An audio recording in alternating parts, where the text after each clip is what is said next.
Estes e outros conteúdos estão disponíveis em www.beiratv.pt.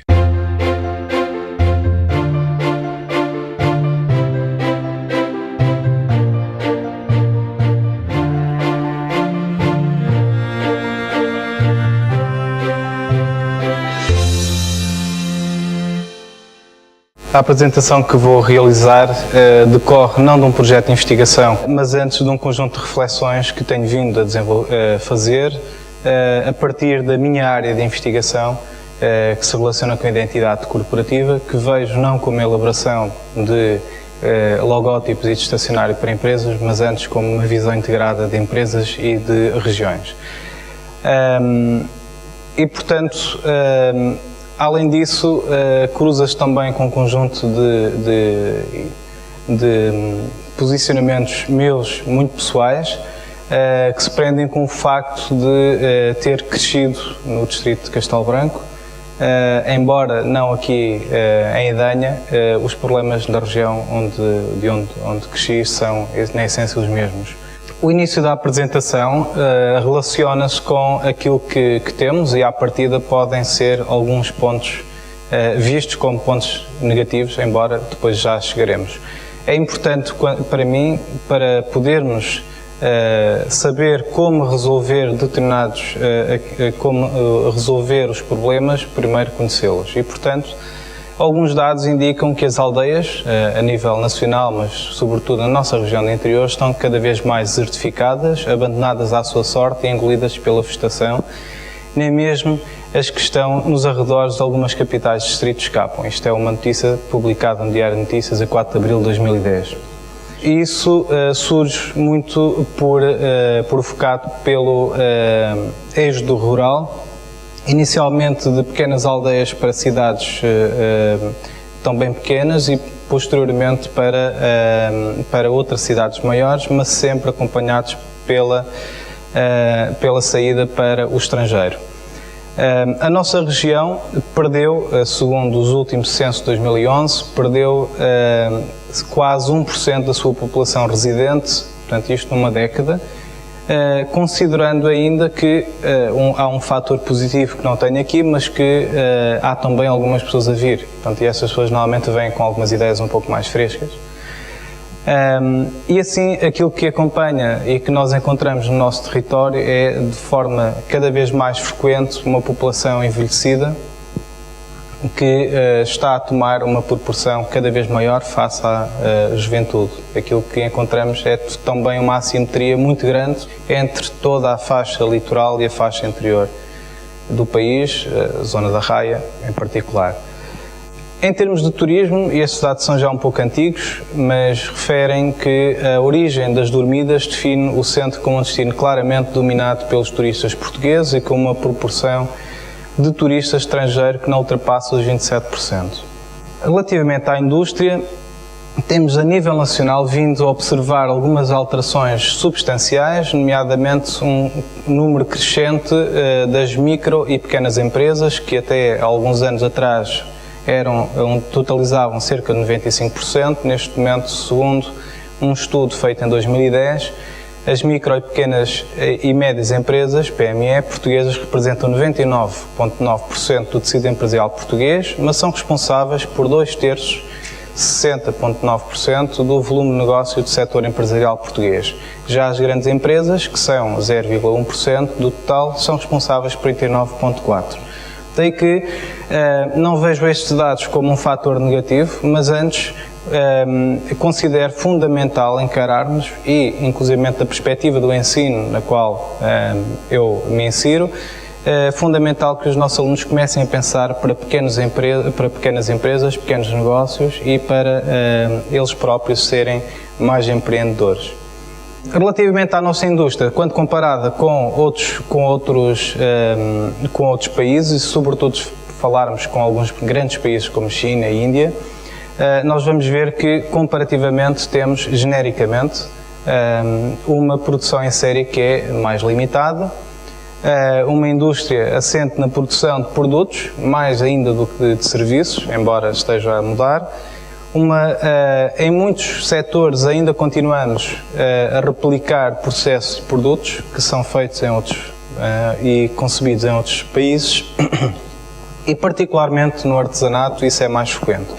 Competimos com as grandes regiões, países e empresas multinacionais com base em argumentos que são muitas vezes semelhantes. Isto quando exportamos para outros países é muitas vezes frequente.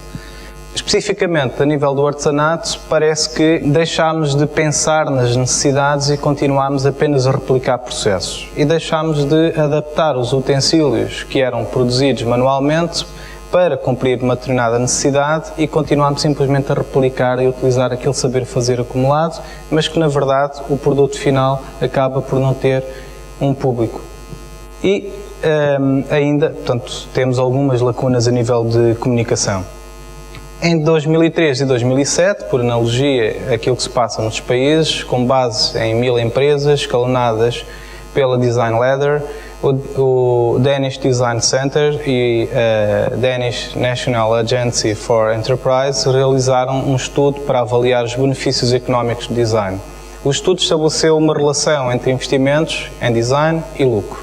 E uma das conclusões do estudo foi que as empresas que investiram em design tiveram um aumento de 22% face às restantes. Mas este estudo ainda desenvolvido em 2003 e posteriormente em 2007, com o mesmo universo de empresas, mas em empresas diferentes, acabou por por chegar à conclusão que começava a haver uma crescente aposta no design e que, partindo do princípio que as empresas que estão na primeira base da Design Ladder são as empresas que não apostam em design, a não ser numa fase de dar a conhecer o produto, portanto não integram no desenvolvimento do serviço e do produto, acabam por ser aquelas que obtêm menos retorno financeiro, por contradição àquelas, ou por oposição àquelas que estão no topo da escada, em que as empresas acabam por compreender o design como um fator estratégico e acabam também por obter maiores benefícios. É de referir que em todos os níveis da escada, portanto, tem havido um aumento neste país, tem havido um aumento pela aposta no design. É por isso também que têm vindo a ser adotados alguns princípios de design para outras áreas de negócios, nomeadamente, portanto, poderíamos falar de design de serviços, mas destaquei aqui o design thinking, que consiste na aplicação dos métodos de design à gestão empresarial, permitindo estabelecer uma visão global. Isto porque, embora até já a partir do final dos anos 80 e sobretudo nos anos 90,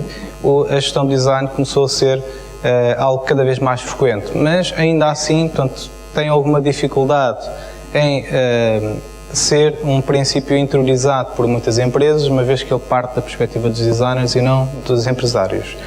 E, portanto, aquilo que começou a acontecer agora, com esta nova filosofia de design thinking, finalmente são as empresas que começam a olhar para os métodos de design para os aplicarem à sua própria forma de funcionar. Por outro lado, a nossa sociedade tem vindo a sofrer muitas alterações, fruto principalmente da globalização e da perspectiva das empresas e da perspectiva de design, isso tem de implicar alterações. A globalização e o desaparecimento de fronteiras terrestres e virtuais parecem ter contribuído, por um lado, para uma cultura cada vez mais comum, em que nós conhecemos as mesmas marcas entre vários países, conhecemos os mesmos produtos em vários países. No entanto, e temos um conjunto de signos que nós partilhamos, mas como parece haver uma reação contrária e uma necessidade de afirmação do eu que tem vindo a provocar que muitos projetos de design partam daquilo que é mais local, daquilo que é cada vez mais vernacular e adequá-lo para a nova sociedade. São exemplos países como a Finlândia, mas sobretudo o Brasil,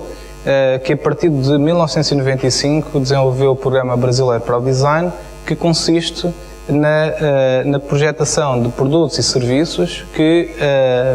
procuram tirar partido daquilo que é local. Isto porque o Estado brasileiro chegou à conclusão que os produtos nacionais tinham muita dificuldade em penetrar noutros mercados, nomeadamente nos Estados Unidos, onde eram vistos como cópias de produtos e as competências dadas ao Brasil não permitiam que o preço se comparasse sequer àquele que era praticado pelos produtos produzidos na América. E, portanto, a partir do momento em que eles passaram a afirmar os produtos como sendo brasileiros, essa realidade mudou e começaram a poder vender os seus produtos como premium. Também temos vindo a assistir com a nossa sociedade da informação, temos passado cada vez mais para uma política de serviços, cada vez mais para uma sociedade em que se valoriza o serviço associado ao produto e não o produto por si só. Segundo estes autores, embora os serviços sejam intangíveis, eles tomam forma no mundo físico através das ações ou objetos e, portanto, eles não podem surgir desgarrados daquilo que nós desenvolvemos à volta deles. Hoje, como consumidores, somos muito mais exigentes e a questão, como nós olhamos os produtos, também mudou. E, portanto, nós esperamos que os produtos comecem por funcionar, comecem por cumprir a sua função e queremos mais do que isso. E é por isso que é muito frequente começar a haver um apelo cada vez mais nas sensações associadas àquele produto ou serviço e na satisfação que ele pode gerar e não tanto naquilo que ele vai desenvolver em termos de função. Como já referi anteriormente, começa-se a assistir a esta tendência para a ênfase do individual, do eu, e, portanto, começaram a desenvolver-se projetos em que a customização e a personalização começam a ser cada vez mais frequentes, nomeadamente em termos de vestuário, mas também em termos de identidade das cidades, particularmente, em que se procura comunicar de um para um e em que se procura produzir à escala de cada pessoa ou de pequenos grupos de indivíduos. Por outro lado, as grandes marcas também começaram a sentir necessidade de adoptar estratégias de personalização e começaram a posicionar-se umas face às outras relativamente a esta política, em que é cada vez mais frequente que elas apresentem soluções que não tratem o público como iguais, que não tratem o público como estatística. Assim, considero que mais do que na primeira fase, embora possa parecer que foram apresentados lacunas e alguns problemas que nós temos na região, eu considero que nós temos muito para onde desenvolver se soubermos usar como pontos de partida e o soubermos comunicar eficazmente. Como refere Vítor Papanek, como consumidores, esperamos que os objetos que possuímos reflitam não só o nosso gosto, como também o gosto do nosso tempo. E, portanto, aquilo que se desenvolve a todos os níveis tem de estar relacionado com a população e com o tempo em que nós nos encontramos. Por isso, fazer simplesmente replicando aquilo que aprendemos com o nosso pai, com os nossos avós, não é por si suficiente em todos os casos. Nesta tendência, começámos cada vez mais, e o público citadino começou cada vez mais a valorizar aquilo que é natural, e isto há várias explicações, mas aquilo que é sustentável, por questões também ambientais, mas também aquilo que é local, até porque começa a haver um afastamento cada vez maior daquilo que é o meio rural. Começa pela mesma razão a haver cada vez mais um mercado da saudade, portanto, e um interesse crescente por aquilo que é relacionado com a história, com aquilo que é mais genuíno, com aquilo que é mais típico, com aquilo que é de facto local. No entanto, a qualidade tem de estar sempre em cima da mesa quando se apresentam estes tipos de produtos. Esse é sempre o ponto de partida. E, a partir daí, do ponto de vista do design, é fundamental que se assegurem as condições para que haja uma percepção do valor real que se quer atribuir a cada um destes produtos. Somos, então, como consumidores, mais exigentes, mais informados e temos novos comportamentos. Inclusivamente, a população mais idosa é cada vez mais ativa e também procura outro tipo de produtos diferentes daquele que a população sénior não procurava há cerca de 5, 10 anos atrás. Assim, nós temos de olhar para os nossos produtos locais, temos de olhar para aquilo que é o nosso saber fazer e usá-lo, manter aquilo que é genuíno, mas saber comunicar e saber adequar aquilo que é necessário adequar. Não faz sentido em todos os mercados nós continuarmos a vender a mesma quantidade e a produzir a mesma quantidade de, por exemplo, um cântaro que servia essencialmente para refrigerar água, quando hoje em dia em todas, inclusive no meio rural, temos eletricidade e temos formas de refrigerar essa água. Portanto, há necessidade de repensar, mantendo as mesmas técnicas e o saber fazer, de reutilizar essas novas, esse saber, portanto, e de saber comunicar para um público contemporâneo. Temos aqui 3 produtos que servem na essência para o mesmo, ou seja, para conter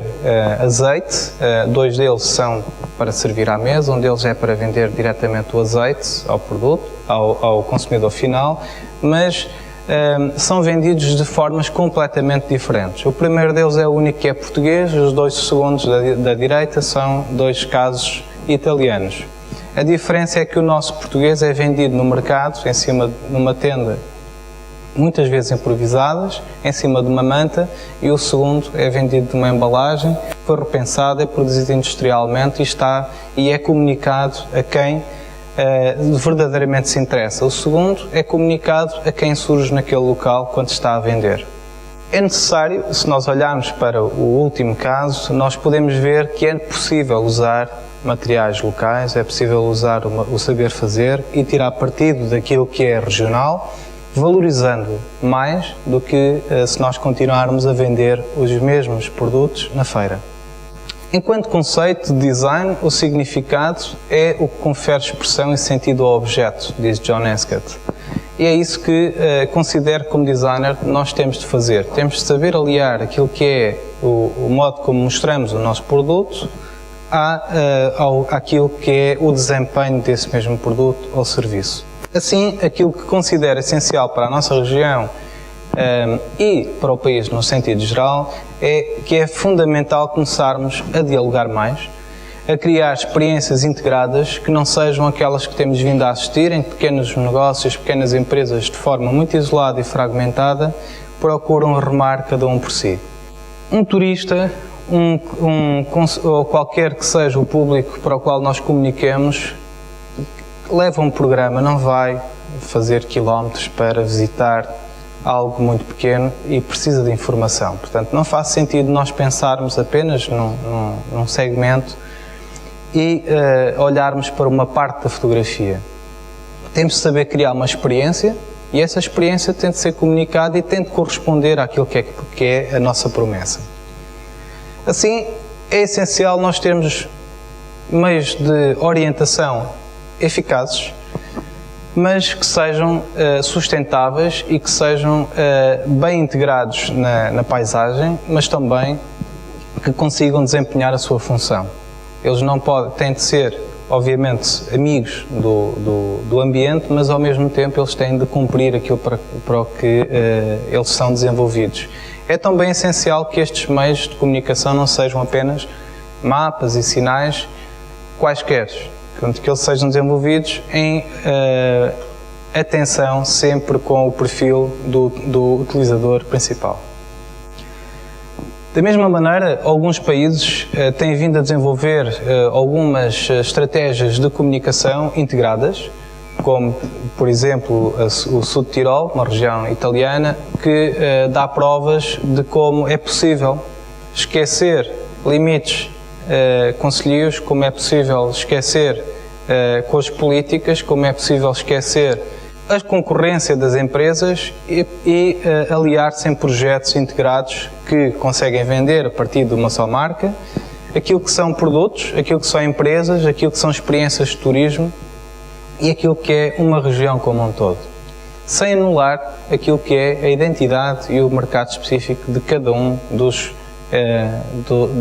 das empresas e dos produtos que integram este projeto. Na nossa região, temos alguns casos que merecem alguma atenção, portanto, e que já mostram, neste caso, não é essencialmente aqui, mas não muito longe, portanto, na região da Guarda, portanto, que apresenta também exatamente os mesmos problemas de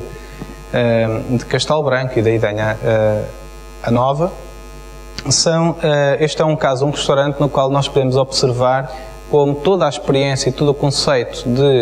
que está subjacente está sempre coerente e está em atenção àquilo que se quer que seja a percepção do espaço, quer no cardápio, como no site, na marca gráfica, na forma como se fotografaram os produtos e na forma como estão organizados os ambientes do próprio local.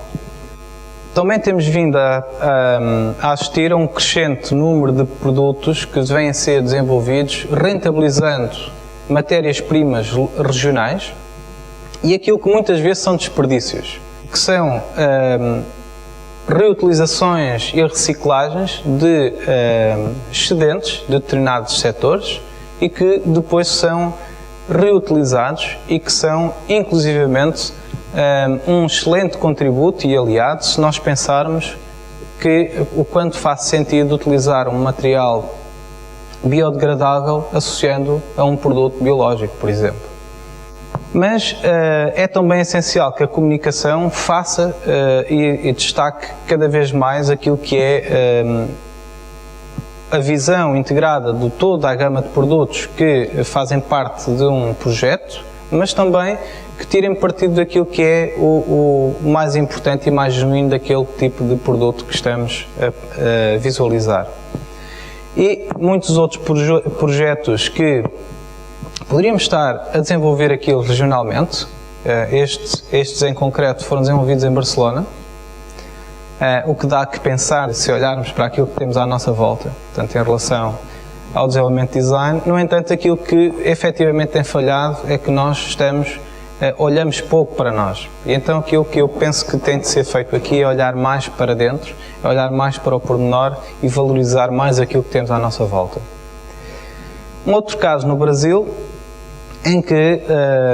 Laura Croco, da Croco Design Studio, desenvolveu um conjunto de produtos, como podem ver,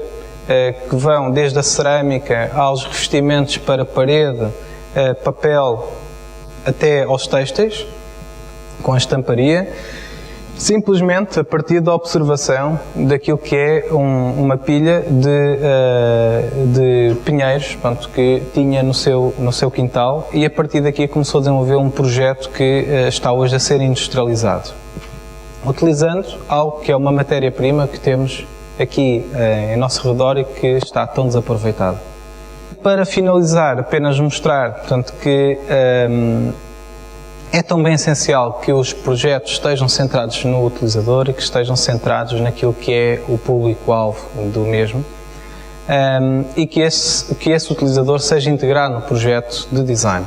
Este trabalho em concreto foi desenvolvido pelos alunos do primeiro ano do mestrado em Design Gráfico da Escola Superior de Artes Aplicadas e Faculdade de Arquitetura da Universidade Técnica de Lisboa, e destina-se tanto a um público, tem dois públicos, aliás, portanto, um deles é um público citadino, para o qual, que é um público secundário, para o qual, que neste caso, deste sacos é o público principal,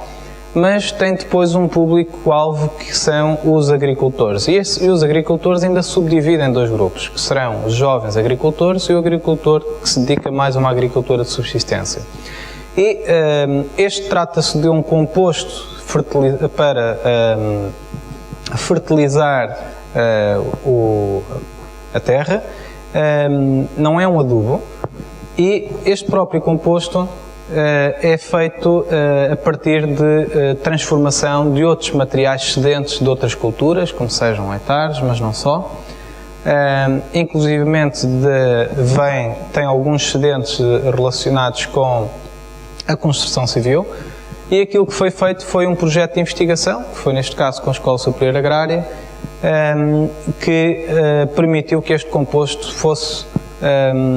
de facto apresentasse resultados muito bons para o terreno. Da nossa perspectiva de design, coube-nos então comunicar todos estes fatores de valor acrescentado,